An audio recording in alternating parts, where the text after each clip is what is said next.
بسم اللہ الرحمن الرحیم۔ السلام علیکم دوستو، ہر مسلمان کی خواہش ہے کہ وہ حضور اکرم صلی اللہ علیہ وسلم کی زیارت کرے۔ جن خوش نصیب لوگوں کو زیارت رسول ہو چکی ہے، ان کا کہنا ہے کہ اکثر حضور اکرم صلی اللہ علیہ وسلم ان کو نصیحتیں فرماتے رہتے ہیں۔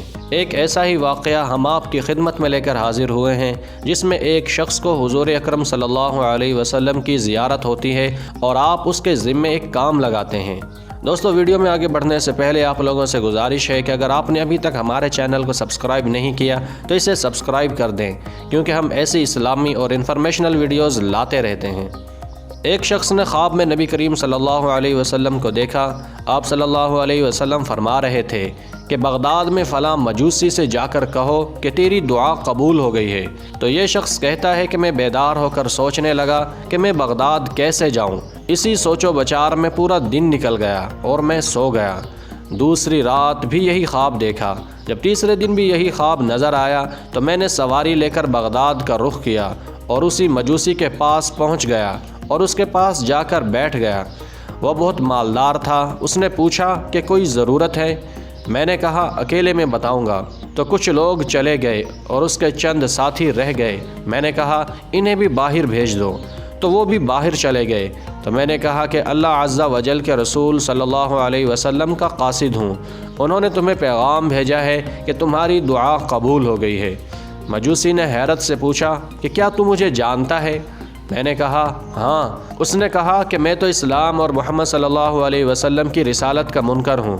میں نے کہا کہ تم اس طرح کہہ رہے ہو، حالانکہ رسول اللہ صلی اللہ علیہ وسلم نے خود مجھے تمہارے پاس بھیجا ہے۔ اس نے کہا کیا میرے پاس بھیجا ہے؟ میں نے کہا ہاں۔ تو اس نے کہا کہ میں گواہی دیتا ہوں کہ اللہ عز و جل کے سوا کوئی معبود نہیں اور محمد صلی اللہ علیہ وسلم اللہ عز و جل کے رسول ہیں۔ پھر اس نے اپنے ساتھیوں کو بلایا اور کہا کہ میں گمراہی میں تھا اور اب حق کی طرف لوٹ آیا ہوں۔ تم میں سے جو شخص اسلام لائے گا، میرے مال میں سے اس کو حصہ ملے گا، اور جو اسلام نہیں لائے گا اس کو میرا مال واپس کرنا ہوگا۔ تو اس کے ساتھیوں میں سے اکثر لوگ اسلام لے آئے۔ پھر اس نے اپنے بیٹے کو بلایا اور کہا کہ بیٹا، میں گمراہی میں تھا، اب حق کی طرف لوٹ آیا ہوں، اب تم بتاؤ کیا چاہتے ہو؟ بیٹے نے کہا میں بھی اسلام لاتا ہوں۔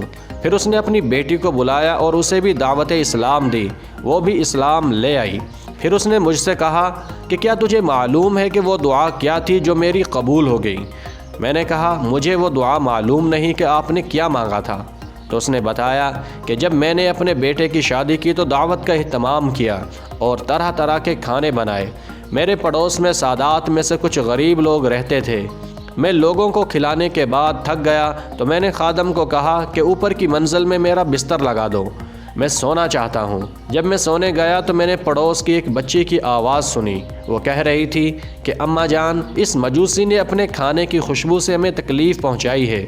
یہ سن کر میں نیچے آیا اور ان کے لیے بہت سا کھانا بھیجا اور ساتھ ہی ساتھ کچھ دینار اور کپڑے بھی بھیج دیے۔ تو ان بچیوں میں سے ایک بچی نے کہا کہ اللہ عز و جل تیرا حشر ہمارے ساتھ کرے، اور باقی لوگوں نے آمین کہی۔ تو آج وہ دعا قبول ہو گئی۔ تو دیکھا دوستو کہ کس طرح ایک مسلمان خاندان کی عزت اور ان کی ضرورت کو پورا کرنے پر اللہ تعالیٰ نے ایک مجوسی کو اسلام جیسی لازوال دولت سے نواز دیا۔ ہم بھی دعا کرتے ہیں کہ اللہ تعالیٰ ہمیں بھی ضرورت پڑنے پر دوسروں کے کام آنے کی توفیق دے۔ آمین۔